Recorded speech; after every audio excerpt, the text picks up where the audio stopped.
नमस्कार दोस्तों। मैं तो हमेशा कोई ना कोई वीडियो बनाता रहता हूं। आज एक कुछ अलग सब्जेक्ट पर बात करना चाहता हूं। हालांकि इस तरह के विषय पर और भी घुमा फिरा कर मैंने बात किया है, लेकिन आज एक अपने बारे में बात करना चाहता हूं। हो सकता है जो मैं फील करता हूं वो आप लोगों में से बहुत सारे लोग फील करते हो। जब मैं संघर्ष के दिनों में था, मुंबई गया 1996 से लेके 2005 तक अनवरत भाग दौड़ करता रहा, मेहनत करता रहा। तो मैं जब लोगों को देखता था एसी ट्रेन में घूमते हुए, एसी गाड़ी में घूमते हुए, बड़े बड़े होटल जब देखता था और सुनता था उसके बारे में कि इसमें लग्जरियस होता है, बुफे लगता है, सब मनपसंद खाना खाते हैं, तो एक मन में होता था कि कब वो दिन आएगा जब मैं 5 स्टार होटल में स्टे करूंगा, रहूंगा, फ्लाइट से चलूंगा। मेहनत करता रहा और भगवान ने वो दिन दिखाया कि जब मुझे 2005 के बाद धीरे धीरे एसी ट्रेन में जाने का मौका मिला, सेकंड क्लास, फर्स्ट क्लास, फिर फ्लाइट मिलने लगी, फिर होटल मिलने लगा, फिर 5 स्टार होटल मिलने लगा, देश विदेश घूमने का मौका मिला, हर तरह की फैसिलिटी मिलने लगी। लेकिन धीरे धीरे धीरे धीरे धीरे धीरे अब ऐसा लगता है, आज मैं लखनऊ में हूं, 5 स्टार होटल में हूं, हयात में, और इस हयात के 5 स्टार होटल के कमरे में मुझे एक अजीब सी बेचैनी है। मुझे अच्छा नहीं लग रहा, मुझे नींद नहीं आती, अजीब सी घबराहट होती है। क्यों? क्योंकि हमने अपने सपनों को एक ऐसे पायदान पर ले जाके खड़ा कर दिया जो खत्म होने का नाम नहीं ले रहा है। हमने हेल्थ, स्वास्थ्य, मानसिक, हर दृष्टिकोण से अपने आप को कमजोर बनाया। हमें लगता है कि हमें पैसे मिल जाते हैं तो दुनिया की सारी खुशियां मिल जाती है, लेकिन खुशियां पैसों से नहीं मिलती। आज आपके पास, मैं सुबह जाता हूं ब्रेकफास्ट करने के लिए, वहां नाश्ते 500 तरह के लगे होते हैं, लेकिन सब चीज नहीं खा सकता। हमने अपने शरीर पर ध्यान ही नहीं दिया, हमने अपने शरीर को फैटी बना दिया। अब इसमें से बहुत सारी चीजें हैं जो हम नहीं खा सकते हैं। ये आपके सपनों और आपके बीच का जो वक्त था, जिसे आपको अपने आप को देना था, ये कहां रुकता है? ये तो अपने हाथ में था। आप मोटे ना होते भाई, आपको हेल्थ बनाने के लिए तो ज्यादा खाना ही नहीं था। आज अगर अच्छी चीज खाने का हक आपको होता, अगर आप अपने सेहत पर ध्यान दिए होते। खैर, ये गलती तो मुझसे हुई। आज मैं फ्लाइट में जब बैठता हूं, तो जिस फ्लाइट में बैठता हूं और लखनऊ आने के बीच में सिर्फ 2 घंटे होते हैं, लेकिन वो 2 घंटा कटता नहीं। ऐसा लगता है कि बस नींद आ जाए, सो जाऊं और एयरपोर्ट पे जस्ट लैंड करे और नींद खुले कि मैं आ गया। वो 2 घंटे का भी इंजॉय हम नहीं कर पाते। क्यों भाई? वही फ्लाइट पे बैठने के लिए तो आप सपना देख रहे थे, आज बैठा तो इंजॉय करो, उस 2 घंटे में मजा लो। लेकिन नहीं, आपको उस 2 घंटे में बेचैनी होने लगती है, घबराहट होने लगती है। जब 24 घंटे आप ट्रेन में मस्ती लेते हुए जाते थे, स्टेशन पे गाड़ी रुकती थी, आप उतरते थे, पकौड़ी खरीदते थे, चाय खरीदते थे, चाय गरम होता था। सामने वाले से आप पूछते थे, भाई साहब कहां जा रहे हैं? अच्छा यहां जा रहे हैं। अच्छा अच्छा, आपका घर कहां? अरे अरे वही तो मेरा घर है, वहां तो मेरी बुआ रहती है। इस तरह की बातें होती थी। आज फ्लाइट में बैठा हुआ बगल का आदमी आपसे बात नहीं करता, आप उससे बात नहीं करते हो, आप अपनी सीट बेल्ट लगाते हो। अगर आपकी खिड़की की तरफ है, विंडो सीट है, तो आप चुपचाप बाहर देखते रहते हो, किताबें पढ़ लेते हो, लैपटॉप देखते हो और या तो सो जाते हो। उस सफर का सच में आनंद आपको नहीं आता है। आज होटल हयात के इस खूबसूरत कमरे में भी मुझे आनंद नहीं आ रहा है, क्योंकि अब मैं कुछ और आनंद ढूंढ रहा हूं। जबकि आनंद जिस आनंद को आप ढूंढना चाहते हैं वो आपके आसपास है और आप उसे चाहते ही नहीं है। क्योंकि आमतौर पर हमें गलती है, हमारी गलतफहमी ये होती है कि अगर हमारे पास ढेर पैसे आ जाए, बहुत सारे जब पैसे आ जाएंगे, तब हम आनंदित होंगे। और उस ढेर सारे पैसों के आते आते आप ढेर सारे रोगों के मालिक हो जाते हैं, ढेर सारे परेशानियों के मालिक हो जाते हैं, और आपके ढेर सारे पैसों का आनंद आपके ढेर सारे बच्चे लेते हैं, और आप बाबा जी का झुंझुना हिलाते रहते हैं। आंखों से दिखता नहीं, पैरों से चलता नहीं। खुशियां आपके आसपास ही होती हैं। खाने को पैसे नहीं होते थे, तब भी जीवन था। अब गाड़ी से चलता हूं, फ्लाइट में बैठता हूं, बड़े बड़े होटल में रहता हूं, अभी भी संतुष्ट नहीं हूं भैया। अब क्या चाहिए? टाइगर, मनोज सिंह टाइगर क्या चाहिए आपको? अब आप 50 साल के हो गए, अभी भी आपको आनंद नहीं मिला। इसी आनंद के चक्कर में, जिस आनंद को पाने के लिए मामा कब बूढ़े हो गए पता नहीं चला।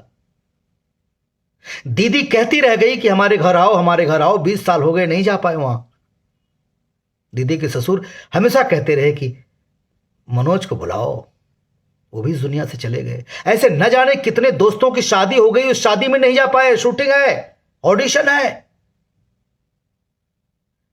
न जाने कितने रिश्ते नातों से हम बाइकाट हो गए, सोशली बाइकाट हो गए, सिर्फ ये सुनने के लिए कि मनोज टाइगर एक स्टार है, सक्सेस है।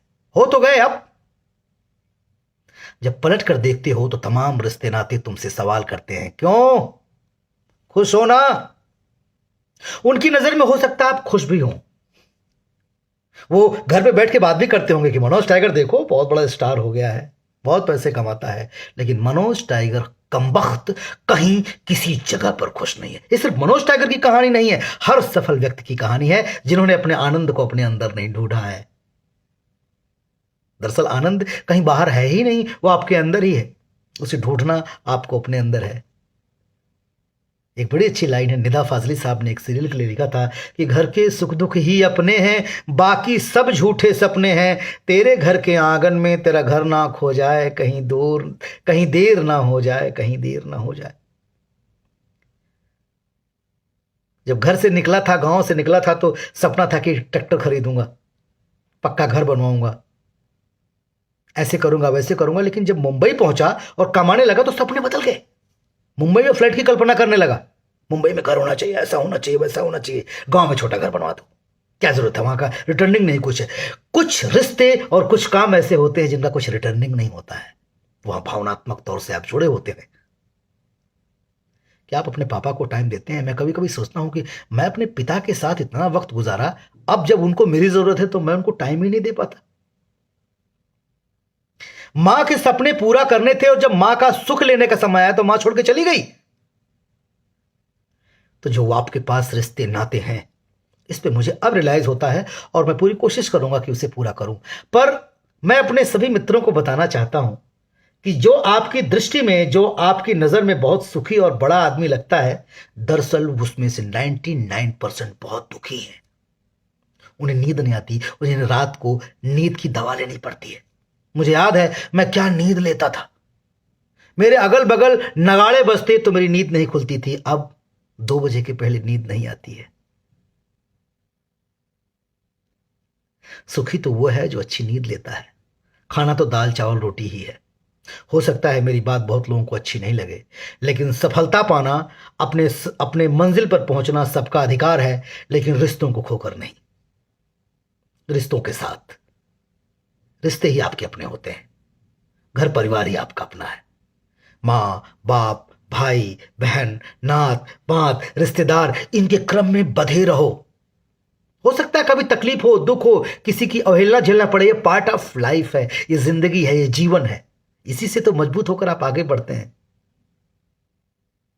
सफलता लीजिए, लेकिन किस कीमत पर? उस कीमत पर जब आपका परिवार आपसे दूर हो जाए, आपके घर परिवार वाले आपसे दूर हो जाए। कभी कभी बहुत रोना आता है। अचानक मैं परसों बैठा था, मेरे एक मित्र हैं जिनके साथ मैंने इलाहाबाद विश्वविद्यालय में पढ़ाई की थी, वैभव वर्धन दुबे, जो इंडिया न्यूज में बड़े पत्रकार थे। 6 महीने पहले मेरे पास फोन आया, मनोज भाई कैसे हैं? मैंने कहा अच्छा हूं वैभव भाई। बोले मुझे कैंसर हो गया। मैंने कहा क्या बात करते हैं? बोलते हाँ यार, स्टमक कैंसर हो गया और मैं चंडीगढ़ में इलाज करवा रहा हूं, लेकिन ठीक हो जाऊंगा। बड़ी बुलंदी के साथ भाई ने बोला। फिर 2-3 बार खबर लिया। फिर शूटिंग में ऐसा बिजी हुआ कि मैं वैभव भाई की खबर नहीं लिया। परसों मैंने सोचा कि मैं वैभव भाई को फोन करूं, तो मेरे मित्र संजय चतुर्वेदी साहब, जो दिव्य प्रेम सेवा मिशन के एक सूत्रधार हैं, उन्होंने कहा कि 2 दिन पहले वैभव भाई की डेथ हो गई। मैं वैभव भाई से मिल भी नहीं पाया, वैभव भाई से बात भी नहीं कर पाया। यह कौन सी सफलता है कमबख्त? यह कौन सी सफलता है कि आप अपने मित्र को देख नहीं पाए? मैं अब कभी कभी मन होता है कि अपने गाल पे थप्पड़ मारूं। अपने लोगों से मिलो, जुलो, बात करते रहो भाई। किसी भी, कितना भी कमा लो, ये भूख कम नहीं होने वाली है। और लौट चलें, रिश्ते के साथ काम के साथ गांव का, परिवार का सदस्य का तालमेल बना रहना चाहिए। मैं बनाने की कोशिश कर रहा हूं, फिर से आप भी कीजिए। आपके जीवन में भी ऐसी घटनाएं बहुत घटती होंगी। वही पल होता है जब आप किसी की खबर ले लेते हैं। आज मोबाइल होने के बाद भी, डिजिटल जमाना होने के बाद भी हम लोगों से कम्युनिकेशन गैप में है। रिश्ता, हम बिल्कुल कटे हुए हैं। मोबाइल पर हाय हेलो गुड मॉर्निंग और ऐसे ऐसे सुविचार भेजने वाले जो अपने ही परिवार का खबर नहीं लेते हैं, ऐसे ऐसे सुविचार भेजते हैं मोबाइल पर, ऐसे ऐसे पोस्ट लिखते हैं कि दुनिया में इनसे ज्यादा ज्ञाता कोई नहीं, इनसे ज्यादा भलमनसाहत वाला इंसान कोई नहीं, सबसे बेहूदे होते हैं। अपने ही घर में अपने बाप की खबर नहीं रखते हैं। ये बहुत सारे लोग होंगे, शायद मैं भी हूं, लेकिन मैं अपने आप को दुनिया का सबसे बड़ा दोषी मानता हूं। मुझे लगता है दुनिया का सबसे घिनौना इंसान हूं मैं मनोज टाइगर। मैं बड़ा पवित्र था, लेकिन सफलता में, मेहनत में, भागने में, दौड़ने में कहीं ना कहीं मैंने अपने ऊपर एक बेईमानी का, नीचता का, झूठा का एक लेयर चढ़ाता गया और मैं बिल्कुल गंदा इंसान बन गया। मैं धोऊंगा अपने आप को, फिर से अच्छा बनाने की कोशिश करूंगा।